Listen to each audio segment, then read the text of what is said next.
You know, I think the secret to success, it doesn't matter if you come from a little village in Tal or from a big town.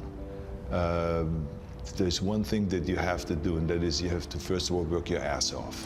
Arnold Schwarzenegger has made enemies with some of Hollywood's biggest names. We're talking about A-list actors who can't even be in the same room as the Terminator without security stepping in. But here's what's crazy. The actor he hates most isn't who you think it is. It's not Van Damme, it's not Willis, and it's definitely not someone you'd expect from the guy who became governor of California. What I'm about to reveal will completely change how you see Arnold's entire career. Because the #1 actor on this list, their feud got so intense that it literally destroyed a $200 million franchise and ended friendships that lasted decades. I've spent weeks digging through interviews, behind-the-scenes footage, and industry insider reports to bring you the real story behind Arnold's most explosive Hollywood rivalries. And by the end of this video, you'll understand why some of these feuds are still burning today. So buckle up, because we're counting down the 7 actors that Arnold Schwarzenegger absolutely cannot stand. Number 7, Jean-Claude Van Damme. Let's start with number 7, Jean-Claude Van Damme. Now, you might think this is just typical action star rivalry, but the beef between Arnold and Van Damme runs way deeper than box office competition. It all started in the late 80s when Van Damme was desperately trying to break into Hollywood. The Belgian martial artist was doing everything he could to get noticed, including showing up uninvited to industry parties and literally challenging other action stars to fights. Here's where it gets interesting. Van Damme publicly claimed he could take Arnold in a real fight, not just on screen. He told reporters that Arnold was all muscles, no skill, and that his success was purely based on steroids and special effects. Arnold's response: ice-cold silence. But behind the scenes, he made sure Van Damme never got invited to the same events. Industry insiders say Arnold would literally have his people check guest lists to avoid being in the same room as the muscles from Brussels. The final nail in the coffin came when Van Damme started copying Arnold's career moves. The action films, the one-liners, even trying to get into politics. Arnold saw this as pathetic imitation, and their relationship never recovered, but Van Damme is just the beginning.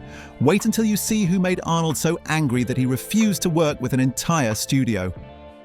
Number 6, Danny DeVito. Number 6 might shock you, Danny DeVito. Yes, the same Danny DeVito who starred alongside Arnold in Twins and Junior, the same guy who seemed like Arnold's unlikely best friend in Hollywood. But here's what the cameras didn't show you. During the filming of Twins, DeVito constantly undermined Arnold on set. He would make jokes about Arnold's accent during takes, causing multiple retakes and wasting everyone's time. DeVito thought he was being funny, but Arnold saw it as unprofessional and disrespectful. The real breaking point came during contract negotiations for Junior. DeVito demanded equal pay to Arnold, despite Arnold being the clear box office draw. When Arnold refused, DeVito went to the press and painted Arnold as greedy and difficult to work with. Arnold felt betrayed. He had trusted DeVito, brought him into his inner circle, and this is how he was repaid. In a rare moment of public anger, Arnold told Entertainment Weekly that working with DeVito was like babysitting a spoiled child who thinks he's funnier than he actually is. They haven't spoken since 1994.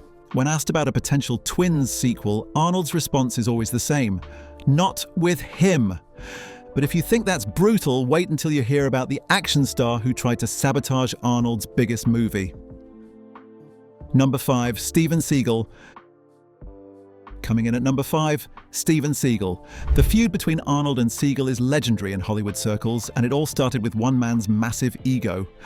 In the early 90s, Seagal was riding high on the success of Under Siege. He genuinely believed he was the greatest action star of all time, and wasn't shy about saying so. At a Hollywood party in 1991, Seagal approached Arnold and told him, "Your movies are cartoons. I do real action."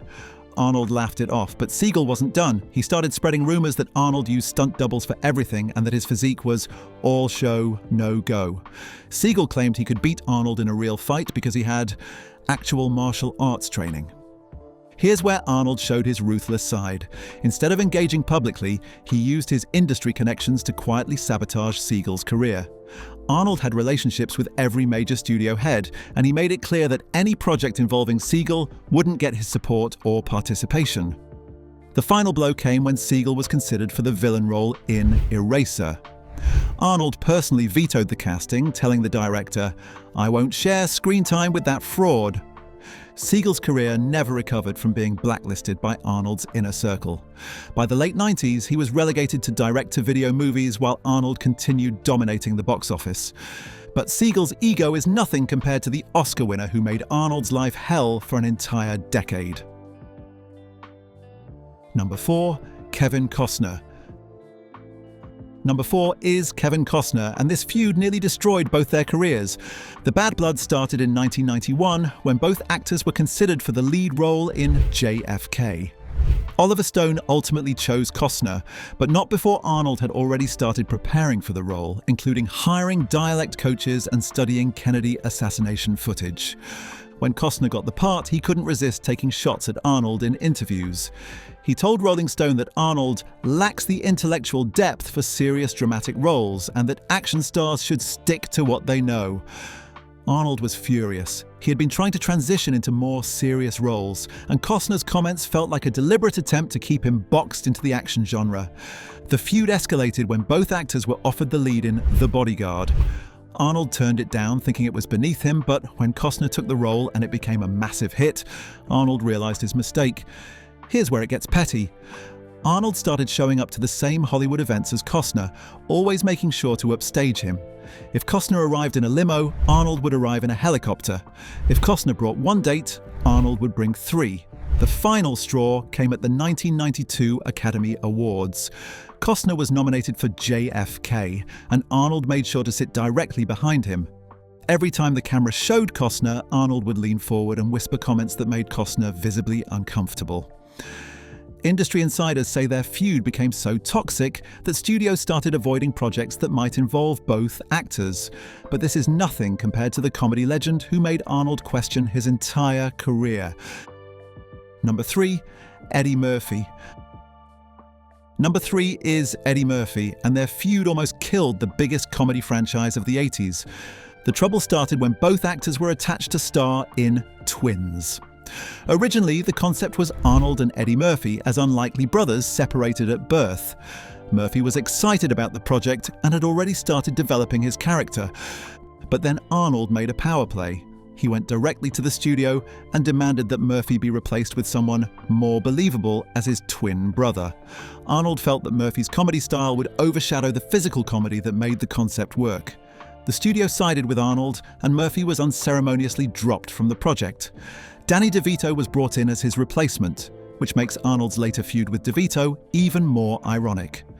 Murphy was humiliated. He had already turned down other projects to make room for Twins, and now he was left scrambling to find work. In a scathing interview with Variety, Murphy called Arnold a backstabbing musclehead who thinks his accent makes him charming. But Murphy got his revenge. When Arnold was offered a role in Beverly Hills Cop 3, Murphy used his producer credit to block the casting. He told the studio, "If Schwarzenegger is in this movie, I'm out." The feud reached its peak at the 1988 Golden Globes. Both actors were presenting awards, and when Murphy took the stage, he ad-libbed a joke about Arnold's English, saying, "At least when I talk, people understand what I'm saying." Arnold was sitting in the front row, and cameras caught his reaction. Pure rage. He later told friends that Murphy had crossed a line and that he would never work with him again. Their feud became so well known that Saturday Night Live did an entire sketch about it, with both actors refusing to appear on the same episode for years. But Murphy's public humiliation of Arnold is nothing compared to what the number 2 actor on this list did behind closed doors. Number 2, Bruce Willis. Number 2 is Bruce Willis, and this feud nearly ended both their careers in the most spectacular way possible. The hatred between Arnold and Willis started during the filming of The Expendables in 2010. Both actors were brought in for what should have been easy paycheck roles, but their egos immediately clashed. Willis demanded top billing over Arnold, despite Arnold having a larger role. When Sylvester Stallone sided with Arnold, Willis went nuclear. He started showing up late to set, forgetting his lines, and openly mocking Arnold's performance in front of the crew. But here's where it gets really ugly.